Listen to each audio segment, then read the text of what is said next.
ഇന്ന് ഉച്ചയ്ക്ക് കടയിൽ നിന്ന് വാങ്ങിച്ചൊരു താറാവിൻ്റെ മുട്ടയാണ്.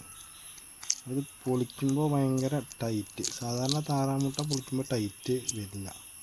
ഇതേപോലെ ഇങ്ങനെ മറ്റേ ചന്ദ്രൻ്റെ ഇത് കാണുന്ന മാതിരി വരില്ല കേട്ടോ. വീഡിയോ ഞാൻ ഒറ്റയ്ക്ക് എടുക്കുന്നതുകൊണ്ട് എനിക്ക് കറക്റ്റായിട്ട് ഇത് എങ്ങനെ വരുന്നു എനിക്കറിയില്ല. എന്നാൽ ഞങ്ങൾക്ക് കാണിച്ചു തരാം. എന്തായാലും ഫുള്ളും ഇപ്പോൾ ഒരു മുട്ട ഞാൻ പൊട്ടിച്ചിട്ട് എന്നെ കാണിച്ചു തരാം കേട്ടോ.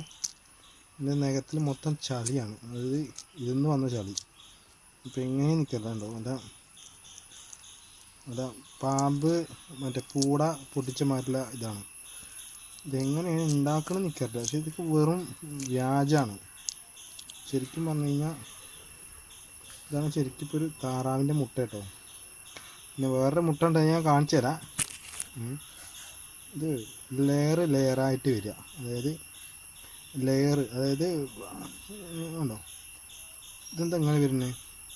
താറാവ് എന്തായാലും ഇങ്ങനെ ചെയ്യില്ല. താറാവ് ഒരിക്കലും ഇങ്ങനെ ചെയ്യാൻ ചാൻസ് ഇല്ല. ലെയറായിട്ടാണ് വരുന്നത്. അതേപോലെ ഇതിൻ്റെ ഉണ്ണിയേട്ടൻ പൊളിച്ചപ്പോൾ ഇതെങ്ങനെ വരുന്നത്? എന്താ ഇതിങ്ങനെ? ഇത് ശരിക്കും ഒറിജിനൽ അല്ല. ശരിക്കും ഞാൻ കഴിക്കാൻ വേണ്ടിയിട്ട് വാങ്ങിയതാണ്. നോക്കുമ്പോൾ ഇതാണ് ഇപ്പോൾ സംഭവം. ഇത് ലെയറായിട്ട് വരുന്നു. ഇനി ഇതൊന്നുമല്ല രസം. ഇതിൻ്റെ ഉള്ളിൽ നിന്ന് ഒരു പാട പോലെ ഒരു സാധനം വരുന്നുണ്ടോ? ഒരു മിനിറ്റ് കാണിച്ചു തരാം. ധൃതിപ്പെട്ട് പോരുത്. എല്ലാവർക്കും ധൃതിയാണ് കേട്ടോ. എല്ലാവർക്കും ധൃതിയാണ്. ഈ ധൃതിയിൽ എന്തൊക്കെയാണ് നമുക്ക് വരുന്നതെന്ന് പറയാൻ പറ്റില്ല. എനിക്ക് എന്തൊക്കെ അസുഖങ്ങളുണ്ടെന്ന് ആർക്കും അറിയില്ല, നിങ്ങൾക്കും അറിയില്ല. ലെയറായിട്ടാണ് വന്നത്.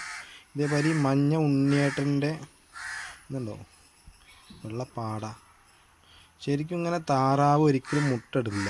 താറാവ് ഇങ്ങനെ പ്ലാസ്റ്റിക്കിൻ്റെ മുട്ട എന്തായാലും ഇല്ല കേട്ടോ. വലിച്ചു കഴിഞ്ഞാൽ പോരും. ഇതിങ്ങനെ ശരിക്കും ഒറിജിനൽ ആണെങ്കിൽ നിങ്ങളൊന്ന് കാണിച്ചു തരും. എന്തായാലും എനിക്ക് വലിയ സന്തോഷമായി. ഇതിപ്പോൾ എന്തായാലും കഴിക്കാൻ പറ്റില്ല. ഞാനിവിടെ പഴയ ആ താറാമുട്ട പൊടിച്ചിട്ടത്